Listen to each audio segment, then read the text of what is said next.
रामायण की कथा में माता शबरी को विशेष महत्व दिया गया है।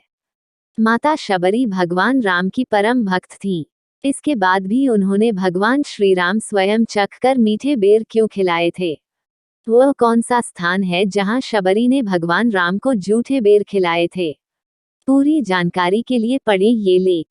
रामायण की कथा में माता शबरी को विशेष महत्व दिया गया है। माता शबरी भगवान राम की भक्त थी। उन्होंने सालों तक भगवान राम और माता सीता की भक्ति करने के साथ उनकी प्रतीक्षा की थी। जब भगवान राम की माता सीता की खोज करते समय वन के रास्ते में माता शबरी से भेंट हुई। उससे पहले माता शबरी रोज मार्ग में पुष्प बिछाकर और चख कर मीठे बेर भगवान राम के लिए चुनकर रखती थी और एक दिन शबरी की इंतजार पूरा हुआ तो आखिरकार भगवान राम से उनकी भेंट हो ही गई। आइए जानते हैं कि वह कौन सा स्थान था जहां पर भगवान राम और माता शबरी की भेंट हुई थी। यही नहीं, भगवान राम ने माता शबरी के जूठे बेर क्यों खाए थे? भगवान राम और माता शबरी की भेंट उस समय हुई थी जब श्री राम जंगलों में माता सीता की खोज में भटक रहे थे।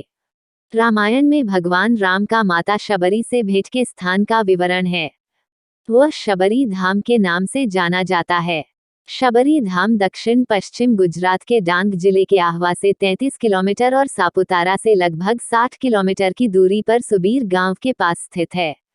शबरी का जन्म एक आदिवासी परिवार में होने के कारण उसे अछूत माना जाता था। शबरी के माता पिता ने उसका विवाह एक शराबी व्यक्ति के साथ तय कर दिया था।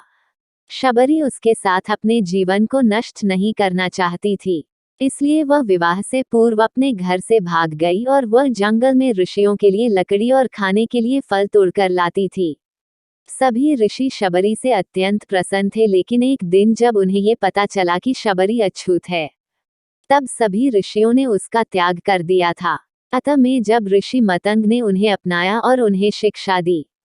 जब ऋषि मतंग का अंत समय आया तब उन्होंने शबरी को बुलाकर कहा कि एक दिन भगवान राम तुम्हारे पास आएंगे और तुम्हें इस संसार से मुक्त कर देंगे। तब से शबरी रोज फूलों से कुटिया को सजाकर और मीठे फल चुनकर भगवान राम की प्रतीक्षा करती थी, ताकि भगवान राम के मुंह में खट्टे बेर न चले जाएं। सालों तक प्रतीक्षा करते हुए जब शबरी बूढ़ी हो चुकी थी, भगवान राम माता सीता की खोज करते हुए उस वन में पहुंचे जहां शबरी की कुटिया थी। भगवान राम जब तालाब से पानी लेने के लिए आगे बढ़े तब ऋषियों ने उन्हें रोक दिया और कहा कि इस तालाब से एक अछूत स्त्री जल लेकर जाती है। सभी ऋषियों ने इस तालाब का त्याग कर दिया है। ये सुनकर राम ने ऋषियों से कहा कि कोई स्त्री अछूत नहीं हो सकती है। स्त्री एक इंसान को जन्म देती है, वह किस तरह अछूत हो सकती है?